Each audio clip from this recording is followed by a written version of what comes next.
What's going on, guys, and welcome back to another episode in my Football Manager series. This is episode number 78. And today we are returning with a brand new season as our 9th year at Carrow Road gets underway with Champions League football heading to East Anglia.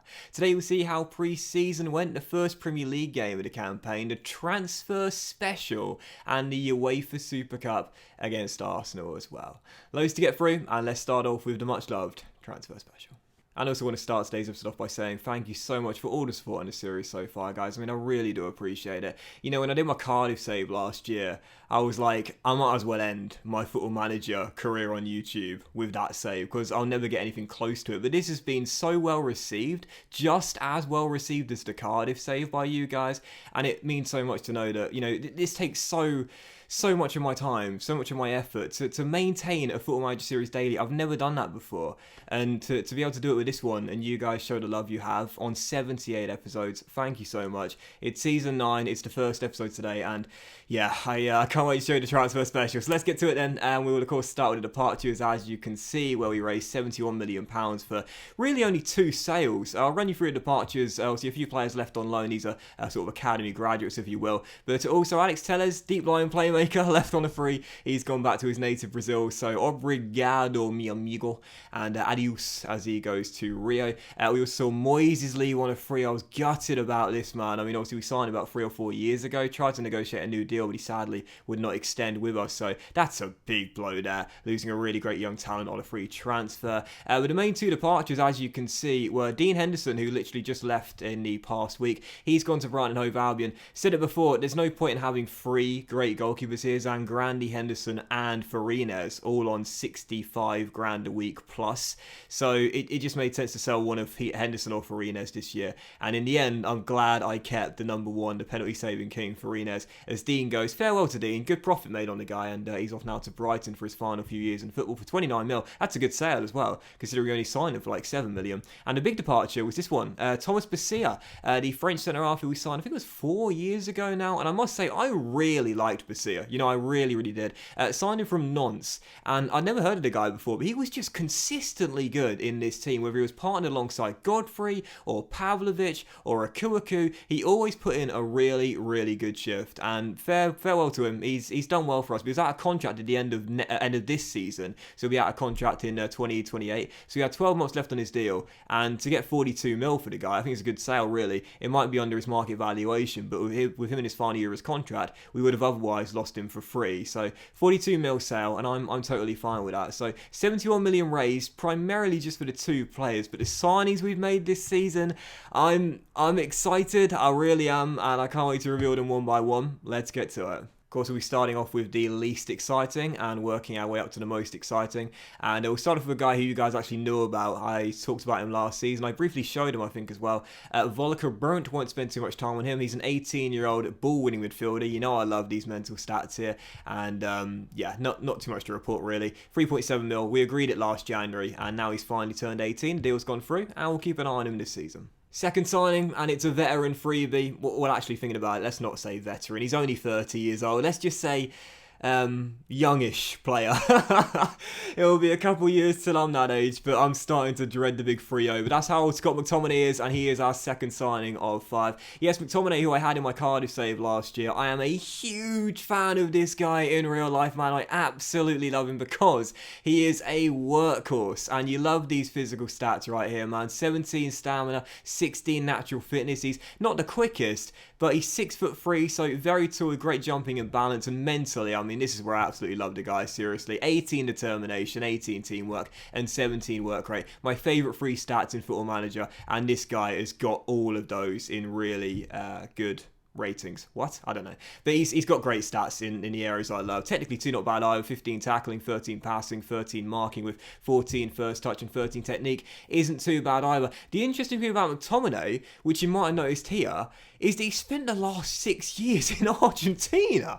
I mean, talk about a strange career path from the Scot. You know, of course, he burst on the scene at Old Trafford under Ole Gunnar Solskjaer. He had a really good year in the first season in the save, but after that didn't really play. And for some strange reason, season, he just thought, sod England, I'm off to Argentina. So he went to Boca Juniors for 16.25 mil. And whilst he's been out there in South America, he's been consistently really good in their side. And I know that the Primera Division, if you will, is not going to have the calibre of opponents that we'll be facing in the Champions League this year, but he's homegrown and trained in the country. That's important for European squad registration rules. And again, mentally, the guy's got the stats I love. Everyone needs a Scott McTominay in their team. Every club needs a McTominay sort of player, a hard worker. And again, on a free transfer, 47 grand a week, 3-year deal. I got to be honest here, I think that's an absolute bargain. Third of 5, and speaking of Argentina, we've just got a wonder kid from there. Yes, Claudio Ludueña is the third signing I'll show you. I spent a bit of time yesterday going through the nations of Brazil and Argentina and Colombia, the most likely places you find wonder kids in this year's FM. And, you know, of course, we signed Jonathan Sanabria a few years ago, and we know how good he's been. I'm hoping that Claudio will be just as good. This is an attacking midfielder we signed from Rosario Central after he spent 3 years playing there and being a consistent member of their squad despite his very young age. So even at 15, he was performing well in the Primera Division. And he had a £5.5 million release clause. There was interest from Milan, and there was someone else as well. I can't remember who it was, but we snapped him up, and I'm so glad we did. Now, he's 6'4". So this guy's got some height to him, man. He's an attacking midfielder. Height isn't that important on that position, but I really like that. This guy towers above everyone, and physically, he's not that bad. Relatively balanced stats here, but nothing really jumps out here. But mentally and technically, this guy's got some great stats at just 18 years old. 14 first touch, 15 long shots, 16 passing and 16 technique. Absolutely perfect on an attacking midfielder. Hopefully that dribbling and finishing stat will both get a little bit higher. But mentally as well, great stats already on, again, just an 18-year-old. He's got 17 decisions, very important on attacking midfielder, 16 determination, 18 flair, 12 vision needs a little bit of work, but for an 18-year-old, it's a very good start. The ceiling is very, very high, and again, for 5.5 mil, that was his release clause. I'm hoping he'll develop like Sanabria did and become a really well-class player in our team in the future. And because he's 18 as well, he will become homegrown and trained at the club in 3 years' time, which is really important for European squad registration. And yeah, Claudio, hopefully he and Jonathan will strike up a nice little friendship in the team. I'm looking forward to seeing how he gets on. So 2 signings left to show you, and I really don't know which one to go with first here. We've got a new club record signing, but then we've also got a player that was scouting for a few years, who is, I mean, I think he's got the makings to become one of the best players in the world. He's in his early 20s, and the deal's amazing too.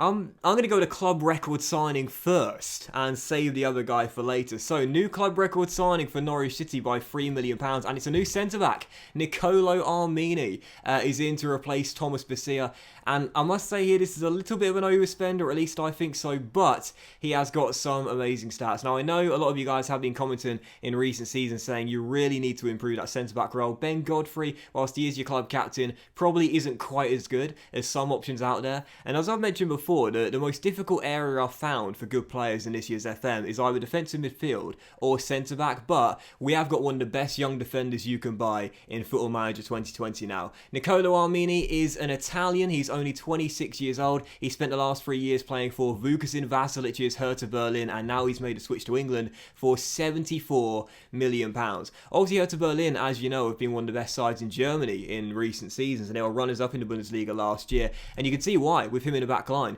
He's averaged a 7.12 last season. The season before that, a 7.08. Season before that, not quite as good as 6.91. But either way, he has been consistently really good since he burst onto the scene at Lazio. And now he's looking like one of the best centre-backs in Europe. Now, he signed him for 74 mil. That was his release clause. I got to be honest here, I did so much scouting in the summer window looking for a world-class centre-back. And this was the best guy I could get. And that's totally honest with you. I spent so long looking for someone different. And the main target I wanted, I'll show you in a moment's time. I literally just could not negotiate with the club. They would not listen to any talk whatsoever. But Armini, 74 mil release clause. Again, a little bit of an overspend, but he's got some amazing stats. Physically, the guy's fantastic. He's quick with 15 acceleration and 15 pace, 16 agility, 16 balance, 15 jumping, 15 pace, and 16 strength at 6'1". Where's the negative? There isn't one. This guy is an athlete, and you love to see it. Mentally, absolutely brilliant again. The bravery's a little bit low, slightly concerning on centre-back, but the other stats are really good. 15 concentration, 16 anticipation, 14 decisions, 19 determination. You know, I absolutely love that, with 16 positioning as well, which is really, really good. And technically as well, 13 first touch for passing as well, so that's pretty decent when playing out from the back, with 15 tackling, 15 heading, and 14 marking, which I wish was a little bit stronger, but he could still get better as he's only 26 years old. So Armenian, again, probably a little bit of an overspend, but he's got some amazing stats. He's a real physical athlete, and you need to be one in the Premier League. And I think he now becomes our best centre-back. But the real question is not whether he's worth 74 million. Is he worth 225 grand a week?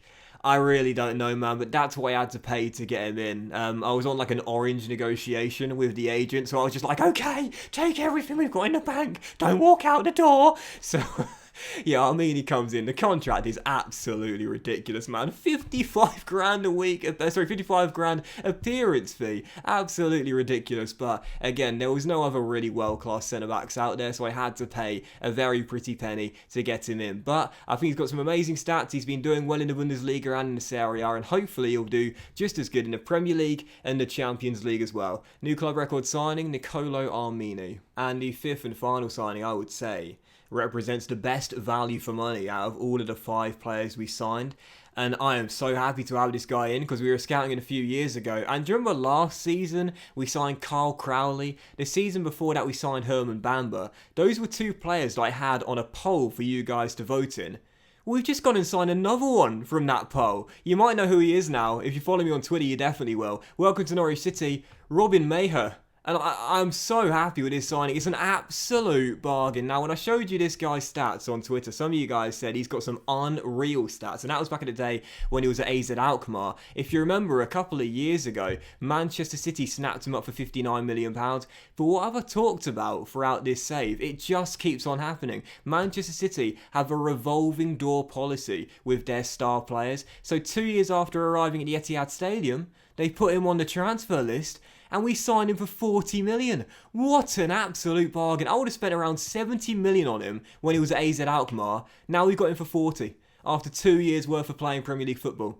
Absolutely extraordinary deal. Now, he's on 100 grand a week. It's a 5-year contract, a little bit better than Armini's contract, that's for sure. But I am so happy to have this guy in, man, because he's got some amazing stats. He's a Dutch international, played 15 times already. He's only 23 years old as well, so he still has plenty of room to develop. He can play all down the right-hand side. I'd like to train him on the left-hand side as well, but physically, this guy is fantastic. He can't jump with 5, but otherwise, he's great. 14 strength ain't bad with 16 stamina, but he's absolutely rapid with 17 acceleration and pace, with 17 agility and 19 balance as well. Mentally very solid all across the board. 15 decisions, 15 determination, 14 flair. I like that a lot, with 15 off the ball, 18 teamwork. Such a crucial stat on a fullback, and 16 work rate as well. And technically too, the guy's got it when going forward and when defending. 15 crossing, 15 dribbling, 15 first touch, 14 passing, with 12 tackling and 15 technique as well.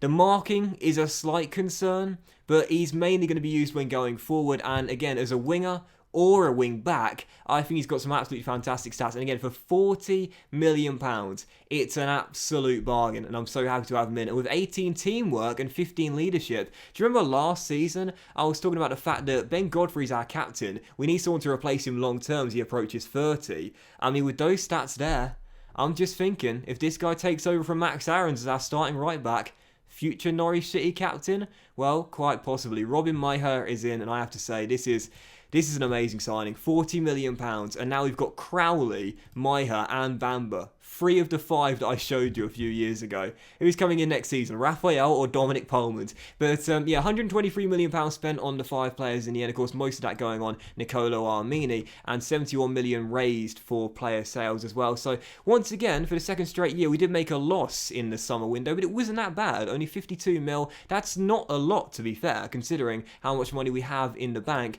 I think we've done a really good job of keeping the bank balance extremely high, not having a massive hit in our finances, and there's still money to work with as well. This was a really good summer transfer window.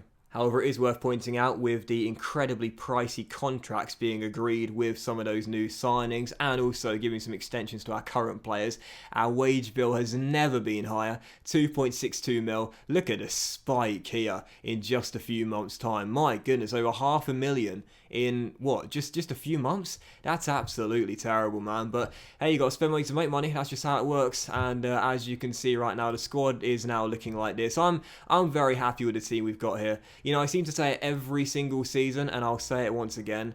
We've made slight but gradual progression to the team, and it's the best Norwich City team we've ever had. I really do believe that. I love the depth we've got to the team now. I think it's gotten better, especially in the fullback area. Look at that, Aaron's, Larici and Maiha. You know, remember a couple of years ago, we didn't have a backup right back for Aaron's. Now we've got two. But yeah, it's a great team, man, and I really do believe, again, this is getting better and better year after year, and it's the best Norwich team we've ever had. And to have this going into the Champions League too is really crucial. So real briefly as well, I'm going to show you the contracts we've arranged as well. I did say I gave some extensions. Jonathan Sanabria has signed a new 5-year deal. He definitely deserved it. He was only on 45 grand a week. He's now on 115 grand a week. He is one of the best left backs in the world. He's done so well to recover from that broken lower leg 2 years ago. No, sorry, the back end of 2 seasons ago.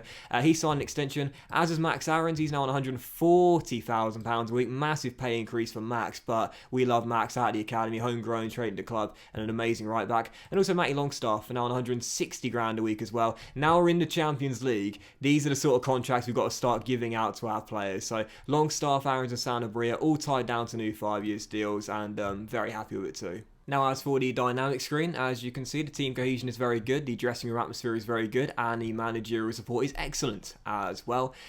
Only problem we have is that Mason Mount is still disappointed he wasn't able to join Spurs, and I said this at the back end of last season. Mason, get used to it, mate, because you're not going there. I really don't care. I'd rather lose Mason Mount for free in 2 years' time when he's, what would he be then, 31 years old, than sell him now for around 50 to 60 million. He's that good of a player. And he's so versatile. He always puts in a good shift. And I'm not selling him to a club that will be a rival for us for European football. You're on 140 grand a week. You're in the Champions League. And you're an England international. Mason, for goodness sake, mate, look on the bright side of life and forget about Tottenham Hotspur, because you're staying here no matter what. And again, I'll lose him for free before I sell him to the Tottenham Hotspur Stadium. The hierarchy, we still have the same 3 team leaders here: Godfrey, the captain, Brewster and Aarons, and as for the social groups as well, 4 splits, as you often have in a new season. McTominay doesn't have any friends at the moment. Hopefully Scott will get some chums soon, and Armini also in the secondary social group B, secondary social group A, and a few in the core as well. Hopefully over time they'll start to gel a bit more. Not too much to report in terms of backroom staff changes. In fact, basically nothing to report really. You might be interested to know that as part of our under-18 coaching team, we now have, where is he? There he is, Wayne Rooney. I know he's only got 7 for working with youngsters, but I really wanted him as an under-18s coach. What can I say? And yeah, nothing really else I want to show you with the backroom staff, to be totally honest with you. And I think there's not much else to show you. I suppose I'll show you the competition expectations for this season. As you can see, the Carabao Cup is not important. We won it last year, so now it's good to know the board don't care one bit at all, so we can just forget all about it and play the kids. FA Cup, of course, last year reached the final. The board wants to do it again. Super Cup is not important. That's good as well. But the Champions League, this is the interesting one. First year in the Champions League, reached a quarter-final. My goodness gracious me, that is going to be incredibly hard to do, but the board have laid down a very tough aim for us in our first season in Europe's Premier competition. And in the Premier League, the board have asked for us to qualify for the Europa League for next season. But again, between you and I, we're going for a top 4 place again. And so just before the first and only game of today's episode, which of course will be the Super Cup, I'm going to show you how pre-season went, and also the first Premier League game of the campaign as well. Pre-season was relatively successful, not great I must admit, but good enough I suppose, including losing our Carrow Road Cup final to Bayern Munich, and of course we thrashed Norwich United in the get to testosterone flowing game. First game of the Premier League season though, we played that on the weekend. Now we beat Leicester City by 4-1 at Carrow Road, so a great way to start the campaign off. Bad bad news though is you'll see on the right hand side, Teddy Gray got an injury and I think he damaged his kneecap, so he's going to be out for the first few weeks. Gutted about that. But we won by 4-1 though. Carl Crowley replaced him very early on, scored the first goal of the season for us, and whilst Leicester did equalise, it was a relatively routine victory. Matty Longstaff marked his contract extension with an early contender for goal of this season. What a strike it was.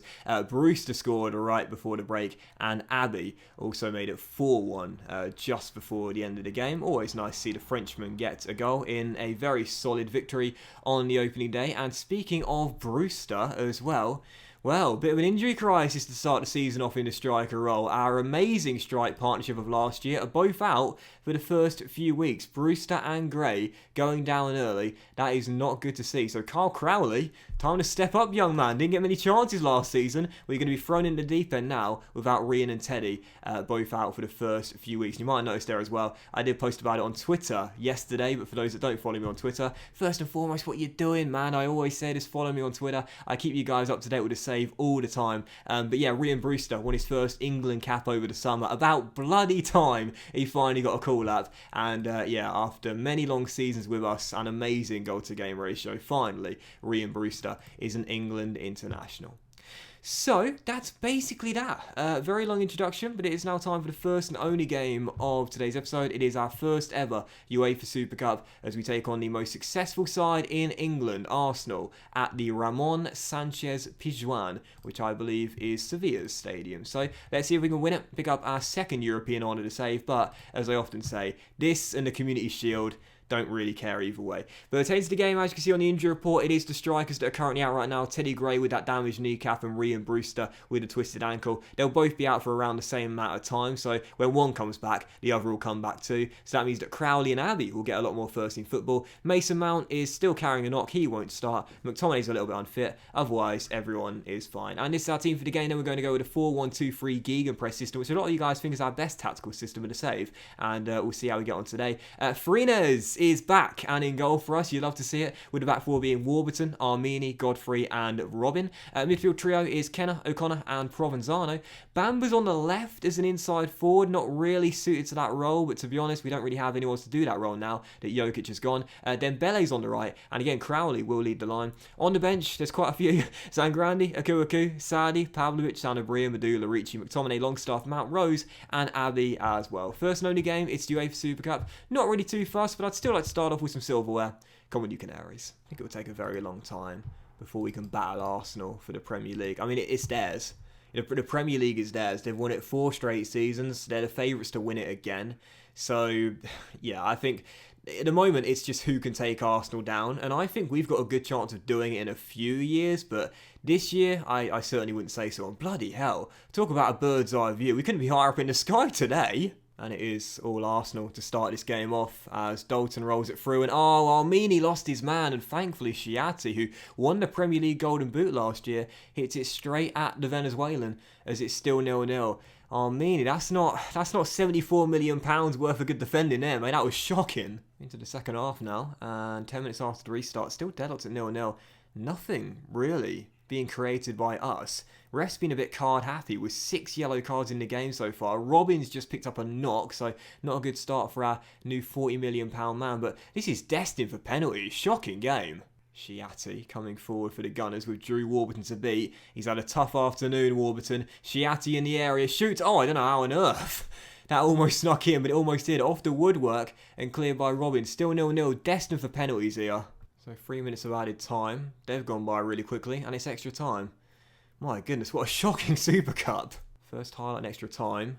8 minutes after the restart, Abbey clears and Crowley controls. We haven't created anything in the game, but Carl's on the move, and it's a lovely run by Crowley, and sadly he drags the shot well wide the post. We've had 1 shot in target in, 105 minutes worth of football? Terrible. And I'd be lying if I said I wasn't worried about this as well. Teddy Gray and Rian Brewster out for the whole of August as Lorici's on a brilliant run, but his shot is straight at the goalkeeper. Where are the goals going to come from? With no Teddy and no Rian in our lineup. Carl's really going to have to step up in the next few weeks. Anyway, not a great Super Cup, heading for a penalty shootout, but we beat Arsenal on a shootout in the Community Shield last season, and the year before that won the FA Cup on penalties as well. Can we do it again? Let's find out. Farina's though, number 1. I'll let the boys decide for themselves after that. But Farina's number one. He scored in the Community Shield from the spot in the first penalty in that one. Let's see if he can do it again. You know this guy's a penalty king. It's Farina's to take our first. I love him to pieces, man. I'm so glad he's back. Oh yeah, ice in his veins. Go on, Farina's. You were the hero for us in the FA Cup final 2 years ago and the Community Shield last year. Oh, you just love him. Guy's a king, man. Absolute king. Abbey to take the net. Scored on the opening day versus Leicester. And scores here tonight. Romario Barrel to take the next one for the Gunners. Against the Venezuelan. Just... oh, man. You have no idea how happy I am Brighton put that bid in for Dean Henderson. Crowley makes it free. It's basically over. Dean gave us a few decent years of service. So, you know, I'm thankful for him, don't get me wrong, but Farina's last year out on loan in Portugal, I always wanted him back as our backup goalkeeper. Because I love him, man. He's been here since season 1. He is our number one. He's a penalty-saving king. Oh, I thought he just saved 3 out of 3. Can you imagine if we choked this away from being 3-0 up?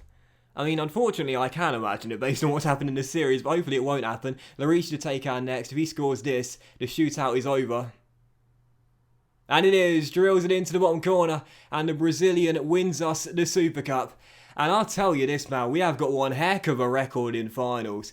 It took us a bloody long time to get to one, but now when you think about it, we won the FA Cup final, the Carabao Cup final, the Community Shield and the Super Cup as well. Yes, we've lost 2 in 1 FA Cup and 1 Carabao Cup. We won the Europa League as well. Our record in finals, if you count the Community Shield and the Super Cup as well, is 5-2. So we've got nerves of steel and ice in our veins when we hit the big stage. Uefa Super Cup 1, our first ever of the series, and just like last season, we start off with some silverware as well. It is a bit of a knockoff trophy, but I'll still take it. It's another winner's medal. And once again, Farina's is the hero for the 3rd time now. He'll be here until he retires. I really hope he accepts that backup goalkeeper role because I absolutely love him. That was really special, lads. Nobody gave us a chance, but you played magnificently. Congratulations. And Farina's, I've got to calmly say, you impressed me out there. You impress me out there. I love him. I just love him so much. Norwich City Super Cup winners. Another first winner's medal for us then. Robin's injury is a pull groin, so not too bad. And yeah, starting off with the Super Cup. Got to be delighted with that. I highly doubt that's made any difference to my standing in the icons list. Oh, have I gone up 1? I think I might have just gone up 1 to 3rd. But Brewster's now on the icons list. Maddison's dropped off the favoured personnel. But yeah, I haven't moved. Well, actually, have I moved up 1? I can't remember. Maybe I have, maybe I haven't. I'm not entirely sure, but I'm still not a legend yet. I think I'll need to win a Premier League before that happens. But either way, it's good to start off with the Super Cup, and Farina's, he'll be a favoured personnel before long. I've got no doubt about that. There's interest from who? Spurs. They're always interested in my players, but he's going nowhere. 29 years old. He's a penalty-saving king, and we absolutely love him. What a start, baby. I'm delighted with that. But that was this episode of the Football Manager series, guys. A big thank you for watching. I really hope you have enjoyed it. And if you did enjoy the start to Season 9, then please do drop a like. Much love to you all. Have a fantastic day. And you know what we're coming back for in the very next episode. The draw for the Champions League group stage at the start. Then the first ever Champions League game with Norwich City, whoever it will be against in the group opener. And then Spurs at home as well. Have a fantastic day, guys. Much love to you all. And I'll see you for the next episode where we make history with our first ever Champions League group game very soon.